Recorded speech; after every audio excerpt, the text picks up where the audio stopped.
मेरे प्यारे दोस्तों, मैं उम्मीद करता हूं कि आप सभी अच्छे होंगे। सभी को मेरा प्यार भरा नमस्कार। इस वीडियो में आज हम डिस्कस करेंगे आर्टिकल 19 के बारे में।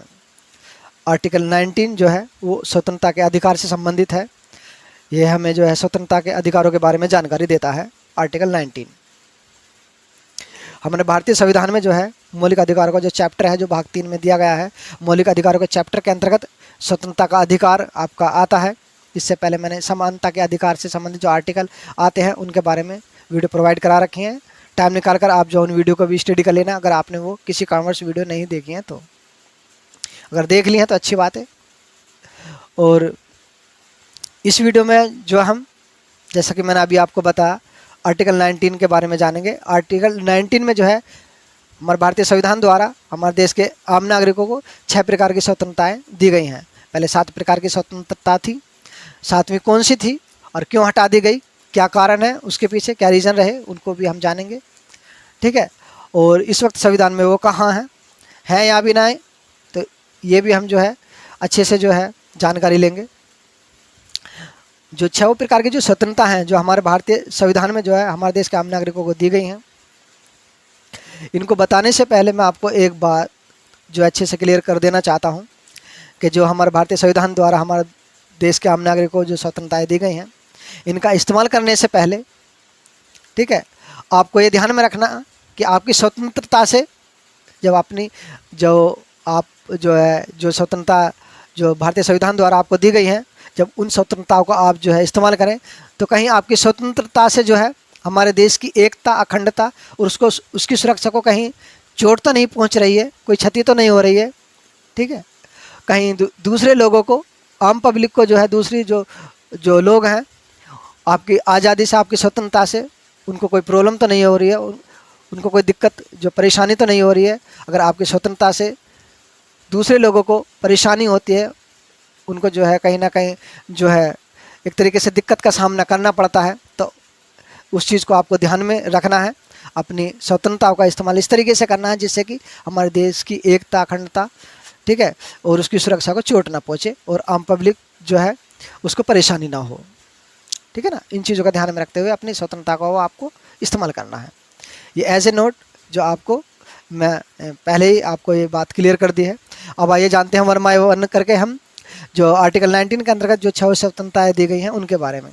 जो आर्टिकल 19 के अंतर्गत पहली स्वतंत्रता दी गई है हमारे देश के आम नागरिकों को, वो है भाषण देने की स्वतंत्रता और अभिव्यक्ति की स्वतंत्रता। अभिव्यक्ति की स्वतंत्रता मतलब, पहले हम जानते हैं भाषण की स्वतंत्रता मतलब बोलने की आज़ादी। जैसे आप और हम, आप वीडियो देख रहे हो, मैं वीडियो बना रहा हूँ, तो ये बोलने की स्वतंत्रता, बोलने की आज़ादी हमें जो है 19 का जो पहला खंड है यहीं से मिली है।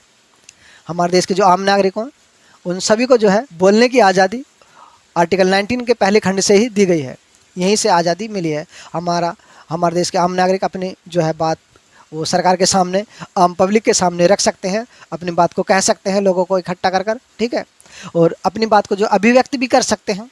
जो अभिव्यक्ति की स्वतंत्रता है ना, इसी के अंतर्गत जो है अपनी बात को अभिव्यक्त भी कर सकते हैं किसी भी माध्यम से, आप पुतला बनाकर या जो है कोई पेंटिंग बनाकर या लिखकर जो है पोस्टर पे या किसी कागज़ पे जो है अपनी बात को अभिव्यक्त भी कर सकते हैं किसी भी माध्यम से। वो माध्यम उचित होना चाहिए, न्यायोचित माध्यम होना चाहिए। ठीक है। ऐसा नहीं हो आपके माध्यम से, आपके जो तरीके से कहीं देश की जो वही बात मैं फिर अगर दोहराऊँ तो एकता, अखंडता और उसकी देश की सुरक्षा को कोई चोट ना पहुँचे। ठीक है। और दूसरी पब्लिक को जो है परेशानी ना हो, आम पब्लिक को, इस तरीके से आपको ध्यान में रखना है। तो अपनी बात को इस तरीके से अभिव्यक्त करना है, लिख कर या पुतला जो बनाकर, आपने देखा भी होगा। इस स्वतंत्रता का इस्तेमाल सबसे ज़्यादा जो है लोग करते हैं। ठीक है। वो अपनी बात को अभिव्यक्त करते हैं कोई चित्रों के माध्यम से, कुछ लिखकर जो है पोस्टर, आपने देखा होगा जब धरने पर बैठते हैं तो कुछ लिखकर जो है वो पोस्टरों के द्वारा वो धरना देते हैं, और कुछ जो है पुतला बनाकर उसको अपनी नाराज़गी व्यक्त करते हैं, उसको फूंकते हैं सरकार के सामने, या और जो है किसी भी जो है कोई भी जो संस्था हो सकती है उसके सामने अपनी नाराज़गी व्यक्त कर कर जो पुतला बनाकर और उसको पुतले को फूंक कर उसको, या जूतियों का एक हार जो पहना कर, इस तरीके से कोई भी तरीका हो सकता है। तो अपनी नाराज़गी व्यक्त करने का, अपनी बात को कहने का, एक अभिव्यक्त करने की का वो तरीका अपनाते हैं। तो आर्टिकल 19 का जो पहला खंड है यहीं से आज़ादी मिली हुई है अपनी बात को कहने की, ठीक है, बोलने की, अभिव्यक्त करने की किसी भी माध्यम से। बस वो मैं बात फिर मैं वही बात रिपीट करना चाहूँगा कि वो तरीका आप अपनी बात को कहने का, अभिव्यक्त करने का न्यायोचित होना चाहिए, उससे जिससे कि हमारे देश का माहौल खराब ना हो, बिगड़े ना।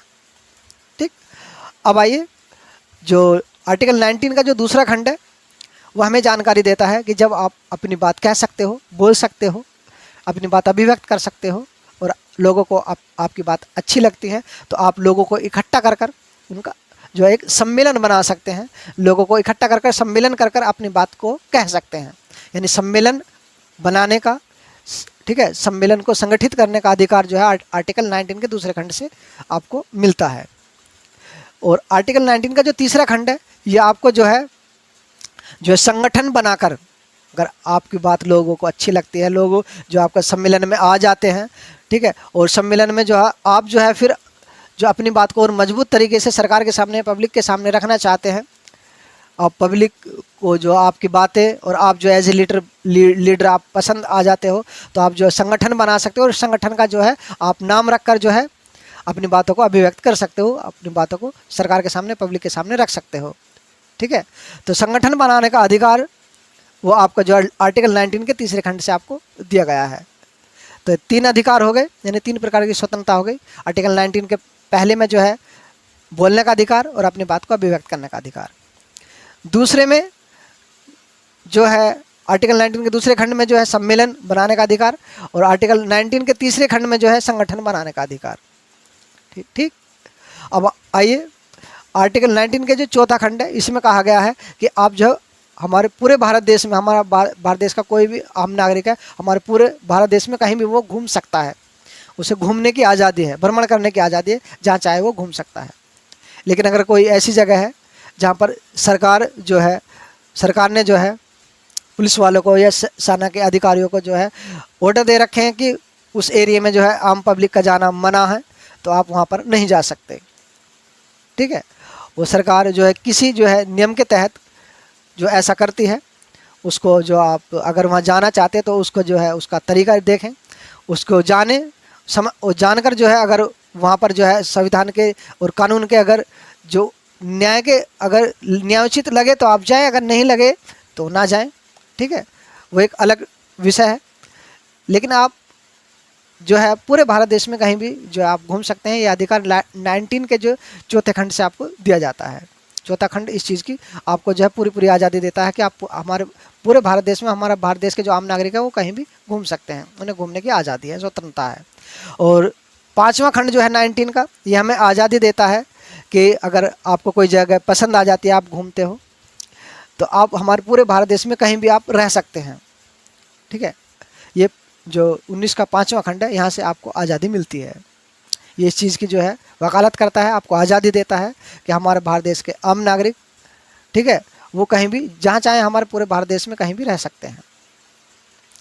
और छठी जो आज़ादी है, स्वतंत्रता है, जो 19 का जो छठा खंड है, इसमें आज़ादी दी गई है जब आप कहीं भी जहाँ चाहें वहाँ रह सकते हैं। तो अगर आप जब रहोगे, जाहिर सी बात है, तो आप कुछ ना कुछ कारोबार करोगे, कुछ ना कुछ अपने रोज़मर्रा की जो है अपनी ज़रूरत पूरी करने के लिए कुछ ना कुछ जो है अपना व्यवसाय करोगे, जो नौकरी वगैरह कुछ ना कुछ करोगे। तो यहाँ से पूरे भारत देश में कहीं भी नौकरी करने, कारोबार करने की आज़ादी जो है वो आर्टिकल 19 का जो छठा खंड है यहाँ से आपको मिली है।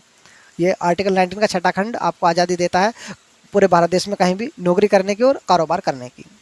ठीक, तो 6 प्रकार की स्वतंत्रता मैंने आपको बताई। उम्मीद करता हूँ कि आपको अच्छे समझ में आ गई होंगी। कहीं से कोई डाउट्स, कोई क्वेरी है तो आप वीडियो को आप तुरंत रिपीट कर देखें। 1-2 बार जब आप वीडियो को देखोगे तो आपको जो है अच्छे से ये स्वतंत्रताएँ जो है क्लियर हो जाएंगी और आपके माइंड में रिपीट भी हो जाएंगी, आपको याद भी हो जाएंगी। ठीक है, अब आइए चलते हैं कि जो 7वीं स्वतंत्रता कौन सी थी, जिसको जो है जो मौलिक अधिकारों के जो है इस आर्टिकल 19 के जो है इस खंड में से हटा दिया। वो थी आपकी संपत्ति का अधिकार। ये 7वीं स्वतंत्रता थी। पहले संपत्ति का अधिकार मौलिक अधिकार था, और ऐसी सब संपत्ति जो आपने खुद खरीदी हो, आपकी खुद की खरीदी हुई संपत्ति, यहाँ पर जिक्र किया गया है आपकी जो खुद की खरीदी हुई संपत्ति है, ये पहले एक मौलिक अधिकार था और ये आर्टिकल 19 के 7वें खंड में था। अब इसको जो है हटा दिया और ये एक अब कानूनी अधिकार है। ठीक है, अगर आप जो है अब अपनी जो आपकी खुद की खरीदी हुई संपत्ति है, अगर आप उसको नहीं बेचना चाहते, अगर सरकार उसको खरीदना चाहती है, तो सरकार उसको खरीद सकती है, आप मना ही नहीं कर सकते। बस सरकार उसका जो है आपको जो जायज़ वो है एक जो मुआवजा देगी, ठीक है, देती भी है सरकार, जैसा आपको मालूम ही है। और जैसे इसमें पहले प्रॉब्लम आती थी, प्रॉब्लम ये आती थी जैसे सरकार को कोई जो है हाईवे बनाना है, कोई रोड बनाना है या कोई प्रोजेक्ट के लिए ज़मीन चाहिए, तो जब ये मौलिक अधिकार था आर्टिकल 19 के 7वें खंड में, तो मौलिक अधिकार होने की वजह से जो है अगर कोई व्यक्ति अपनी खरीदी हुई संपत्ति को बेचना नहीं चाहता तो आम पब्लिक तो खरीद ही नहीं सकती, लेकिन सरकार भी नहीं खरीद सकती। मौलिक अधिकार का मतलब ही ये होता है, सरकार भी नहीं खरीद सकती थी उस संपत्ति को, तो सरकार को प्रॉब्लम आती थी। तो इसलिए जो है सरकार ने इस जो है संपत्ति के अधिकार को वो यहाँ से हटा दिया और कानूनी अधिकार बना दिया। अब सरकार जो है आपकी संपत्ति चाहे तो वो खरीद सकती है। ठीक, एक और संपत्ति का अधिकार था, थोड़ा सा मैं यहाँ डिस्कस करना चाहूँगा। आपका जो है आर्टिकल 31 में यानी अनुच्छेद 31 में एक संपत्ति का अधिकार और था, जो संपत्ति आपकी जो है पुश्तैनी संपत्ति, यानी जो आपके दादा परदादाओं से मिली हुई आपके जो है संपत्ति चली आ रही है, और आपके जो पिताजी से आपको संपत्ति मिली है ऐसी संपत्ति, ठीक है, पुरखों से चली आ रही संपत्ति, तो वो संपत्ति जो आपकी थी अगर आप उसको बेचना नहीं चाहते तो उसको भी सरकार ने जो है एक जो संवैधानिक अधिकार के दर्जे में ला दिया है। ऐसी संपत्ति भी अब सरकार चाहे तो वो खरीद सकती है, अगर आप मना करोगे तब भी सरकार उसको खरीद लेगी। ऐसी संपत्ति भी जो है वो आपके संविधान के दायरे के अंदर आ गई है। पहले मौलिक अधिकार के दायरे के अंदर थी, यानी आर्टिकल 31 में, जो मौलिक अधिकारों के अंतर्गत ही आता है आर्टिकल 31 यानी अनुच्छेद 31।